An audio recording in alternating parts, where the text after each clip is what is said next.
Hello, and welcome back to Storytime with Eric Zimmer. Where we last left off, we were reading Fantastic Mr. Fox by Roald Dahl. And we left off to the part where the foxes were digging for their lives to escape the terrible tractors two of the three nasty farmers were driving.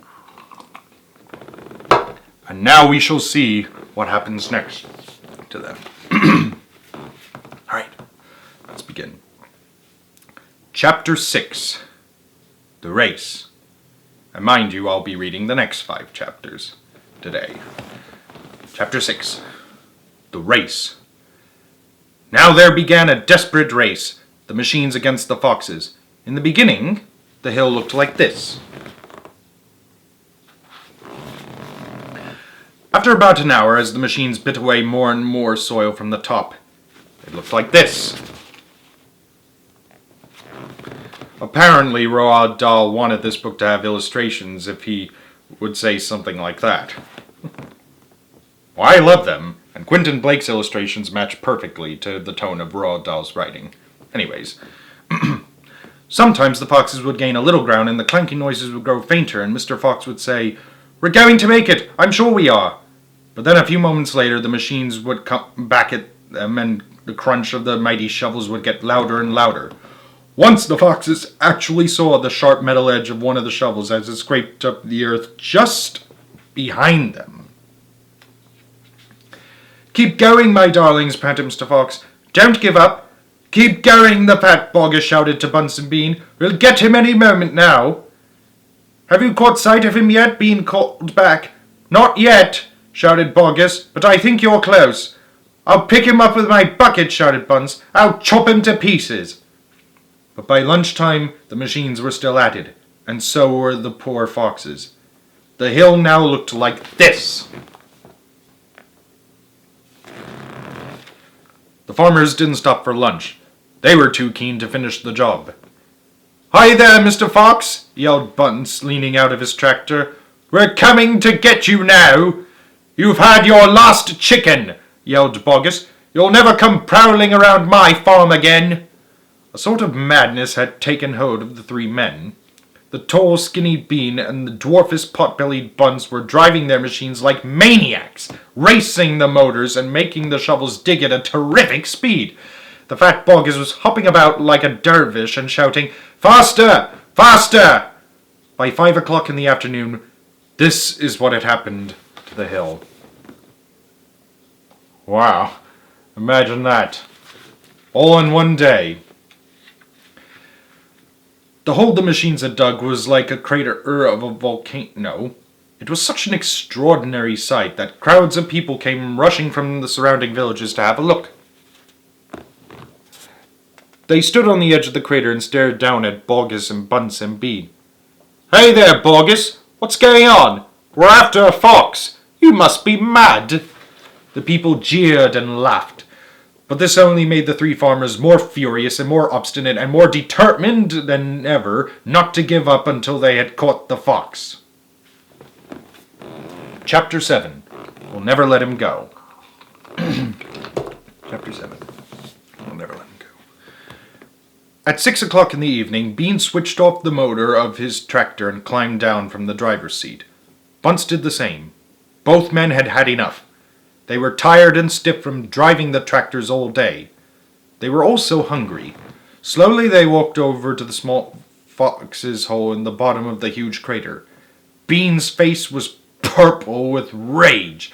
Bunce was cursing the fox with dirty words that cannot be printed. Boggis came waddling up. "Dang blast that filthy, stinking fox," he said. "What the heck do we do now?" "I'll tell you what we don't do," Bean said.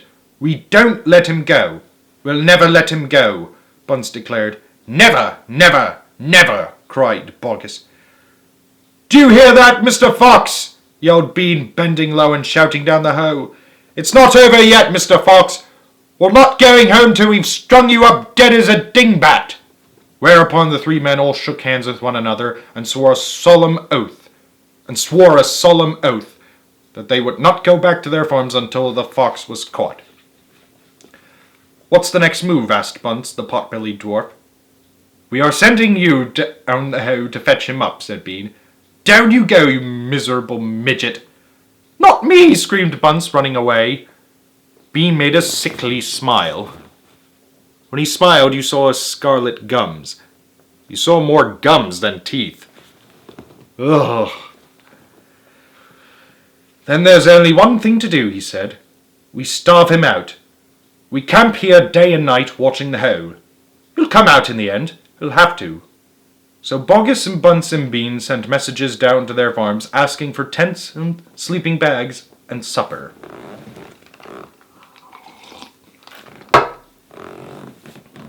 Chapter 8.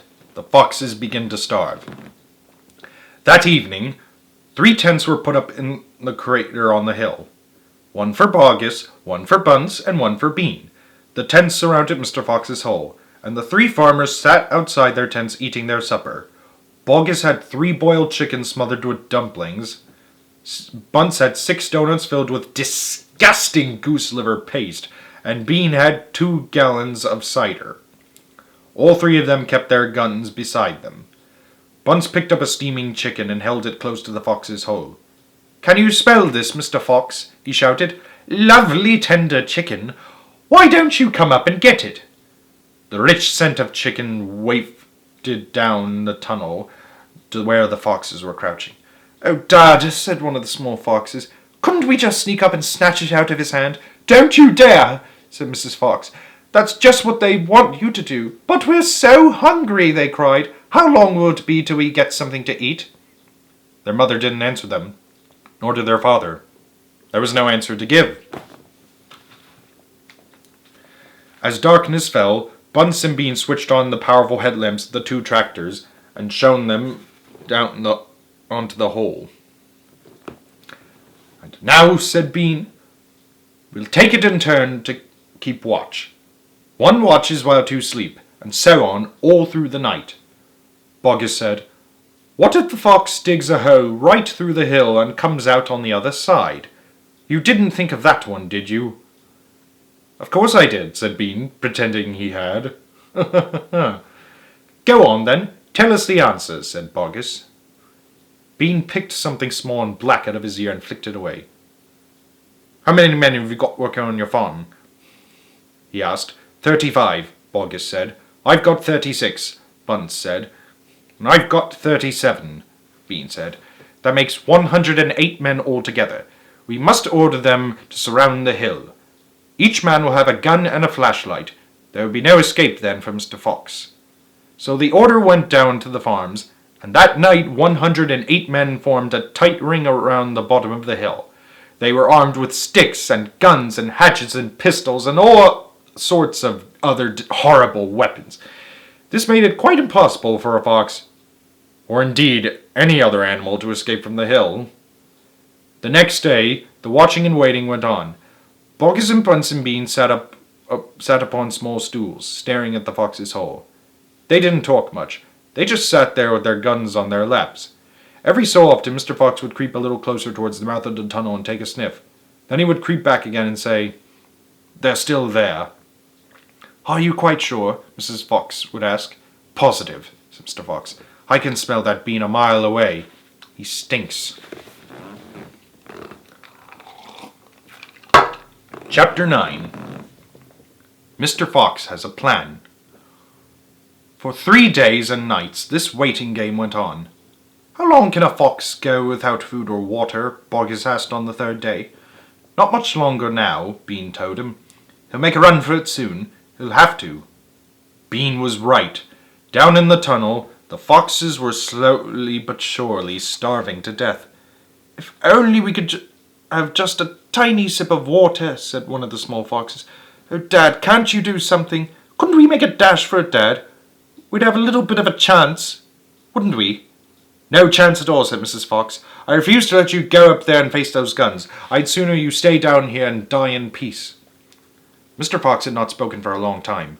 He had been sitting quite still, his eyes closed, not even hearing what the others were saying. Mrs. Fox knew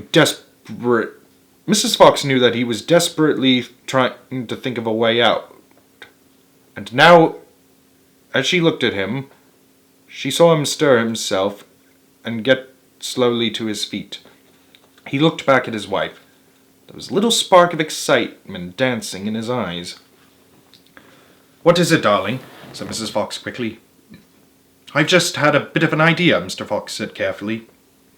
"What?" they cried. "Oh, Dad, what is it?" "Come on," said Mrs. Fox. "Tell us quickly." "Well," said Mr. Fox. Then he stopped and sighed and sadly shook his head. He sat down again.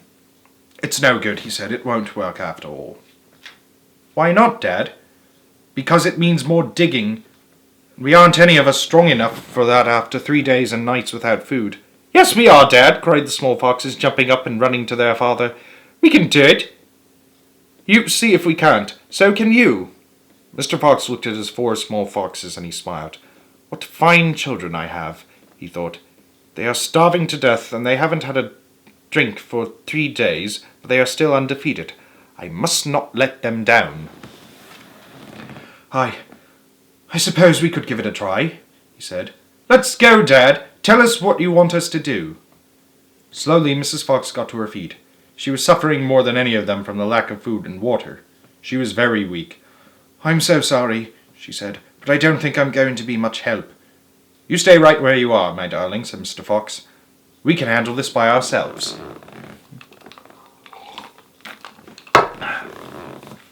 Chapter 10. Boggis's Chicken House Number 1. "This time we must go in a very special direction," said Mr. Fox, pointing sideways and downward. So he and his 4 children started to dig once again. The work went much more slowly now, yet they kept at it with great courage, and little by little the tunnel began to grow. "Dad, I wish you would tell us where we are going," said one of the children. "I dare not do that," said Mr. Fox, "because this place I am hoping to get to is so marvelous that if I described it to you now, you would go crazy with excitement, and then if we failed to get there, which is very possible, you would die of disappointment. I don't want to raise your hopes too much, my darlings." For a long, long time they kept on digging. For how long they did not know, because there was no days and no nights down there in the murky tunnel. But at last Mr. Fox gave the order to stop. "I think," he said, "we had better take a peep upstairs now and see where we are. I know where I want to be, but I can't possibly be sure we're anywhere near it." Slowly, wearily, the foxes began to slope the tunnel up towards the surface. Up and up it went, until suddenly they came to something hard above their heads, and they couldn't go up any further. Mr. Fox reached up to examine this hard thing. "It's wood," he whispered. "Wooden planks. What does that mean, Dad?" "It means, unless I am very much mistaken, that we are right underneath somebody's house," whispered Mr. Fox. "Be very quiet now while I take a peek." Carefully, Mr. Fox began pushing up one of the floorboards. The board creaked most terribly, and they all ducked down, waiting for something awful to happen. Nothing did. So Mr. Fox pushed up a second board, and then, very, very cautiously, he poked his head up through the gap. He let out a shriek of excitement. "I've done it!"